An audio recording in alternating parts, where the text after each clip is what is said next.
అందరికీ నమస్కారం.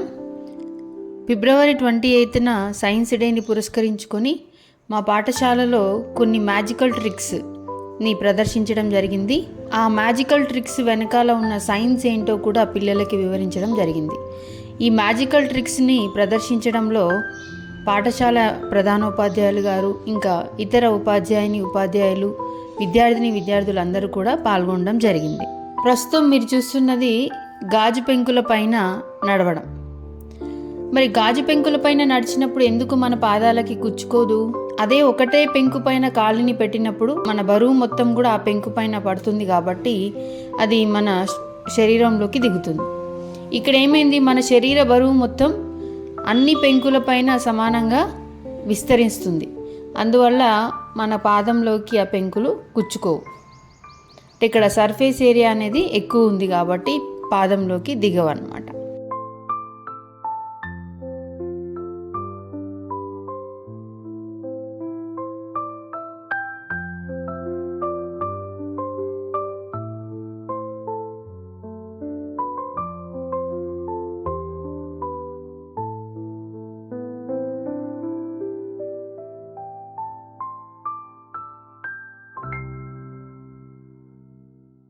అలాగే మరొక మ్యాజికల్ ట్రిక్, ఏదో మంత్రాలు వచ్చిన వాళ్ళు లేకపోతే ఇంకేదో అయిన వాళ్ళు నాలుక పైన కర్పూరం పెట్టుకుంటే వాళ్ళకి కాలదు అని చెప్పేసి మనం అనుకుంటాము.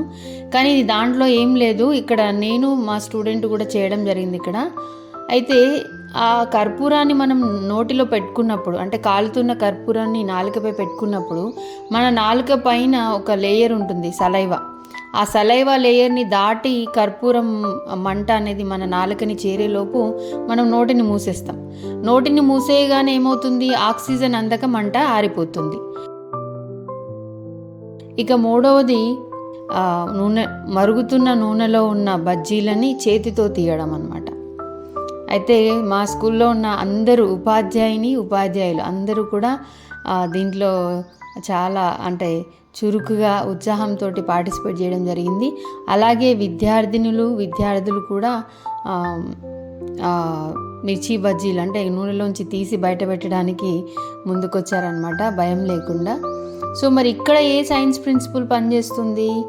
అయితే మనం మరుగుతున్న నూనెలో చేయి పెట్టడానికి ముందు మనం చల్లగా ఉన్న నూనెలో చేతిని ముంచుతున్నాం. ఇక్కడ చల్లగా ఉన్న నూనె మనం నార్మల్గా ఉంటుంది కదా, ఆ నూనెలో చేయి పెట్టేసి చేతిని మరుగుతున్న నూనెలో పెడతామన్నమాట. దానివల్ల ఏమవుతుందంటే ఆ నూనె యొక్క వేడి మన చర్మాన్ని తాకడానికి ముందు మధ్యలో ఒక పొర, ఈ చల్లగా ఉన్న నూనె అనేది పనిచేస్తుంది. సో ఆ చల్లటి నూనె వేడెక్కే లోపు మనం చేతిని బయటకి తీసేస్తున్నాం కాబట్టి మన చేయి అనేది కాలకుండా ఉంటుంది.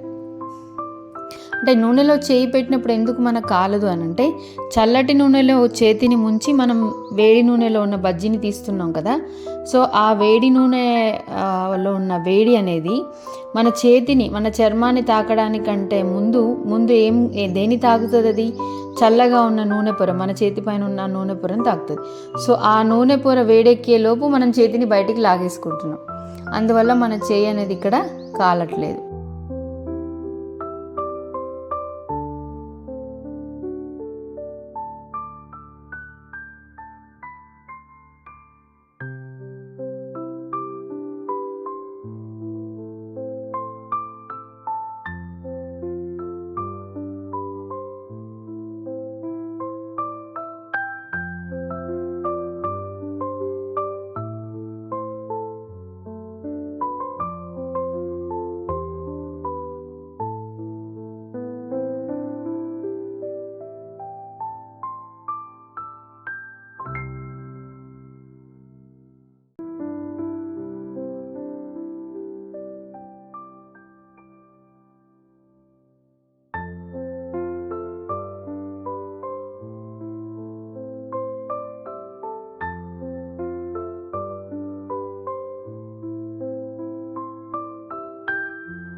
మరొక మ్యాజిక్.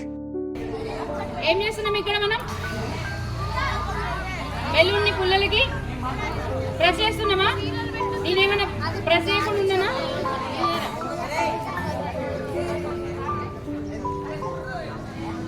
ఏమైతుంది ఇక్కడ? బెలూన్ పగులుతుందా? పగలట్లే కదా. ఏముంది, మన సంజయ్ దగ్గర మ్యాజిక్ ఉందా? ఏం లేదు. ఎందుకు పగలట్లే? అదే ఒక పుల్ల తీసుకొని కూర్చుదామా?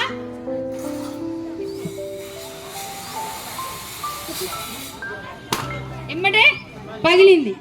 మరి ఇందాక ఎందుకు పగలలేదు? ఒకే చోట మనం ఒత్తిడిని కలిగించినప్పుడు పగిలింది. కానీ ఇక్కడ ఒక చోట కాకుండా బెలూన్ సర్ఫేస్ ఏమైంది? ఎక్కువ సర్ఫేస్ ఏరియాని మనం దీనికి ప్రెస్ చేసాం, అందువల్లనే బెలూన్ పగల్లే.